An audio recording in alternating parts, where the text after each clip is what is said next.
wala silang nakikitang ads sa mga content nila kahit monetize na sila sa Ads on Reels at in-stream ads. At yung iba naman, kahit hindi pa sila monetize, nagkakaroon na ng ads. Yun pong pagkakaroon ng ads ng mga video natin kahit hindi tayo monetize, so normal lang po yan.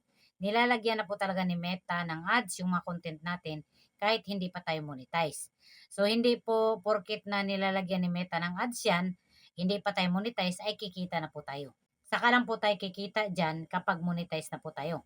Sample, mamonetize kayo sa Ads on Reels at sa in-stream ads. Kapag po may ads yung mga content ninyo, so pwede po kayong kumita kasi nga monetize na po kayo. So yun pong mga nagsasabi dito na monetize na rin sila sa Ads on Reels at in-stream ads pero wala daw silang nakikitang ads sa mga content. Marami po talaga siguro kayong content na unable to monetize. Hindi po talaga lalagyan ni Meta ng ads yung mga content natin kapag unable to monetize. At meron pong talagang nakasulat sa terms. Kung nabasa niyo po yung terms, yung nag-update si Meta sa Ads on Reels at in-stream ads. So na-screenshot ko po ito, yung nakaraan pa po ito. Nakalagay po yan dito ha sa letter A na Meta is not obligated to insert any ads in your content. Meta and advertise may block ads on your content for any of or no reason, or even the content otherwise comply with Meta's terms or policies. You may be provided tools to block specific advertisers of your choice, but you will otherwise not have control over the ad content. Na hindi po obligated si Meta at si advertiser na maglalagay ng ads kahit po monetize tayo. So sila pa rin talaga yung magde-decide, lalagyan nila yung content natin ng ads. Si Meta at si advertiser po yung magde-decide kung lalagyan niya ng ads yung mga content natin. Kasi nga may mga content na unable to monetize, may mga content na hindi talaga namomonetize. Kaya hindi nila nilalagyan ng ads. So, alam nyo naman na kailangan natin magkaroon ng ads para kumita.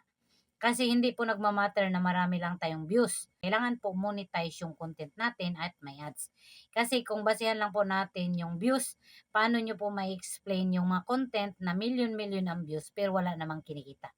So dahil dyan, unable to monetize or hindi nilalagyan ni Meta or ni advertiser ng ads yung mga content nila.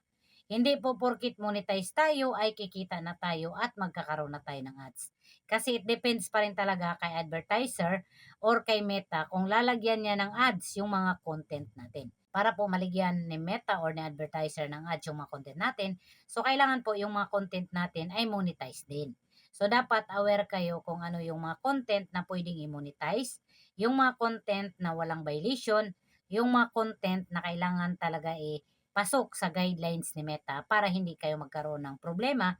At kung monetize kayo, syempre kapag may viewers, pwede kayong kumita. So, inulit ko ha, hindi po porket monetize kayo ay meron ng ads yan at kikita kayo. Kasi si Meta at si advertiser pa rin yung magdi-decide kung lalagyan niya ng ads yung mga content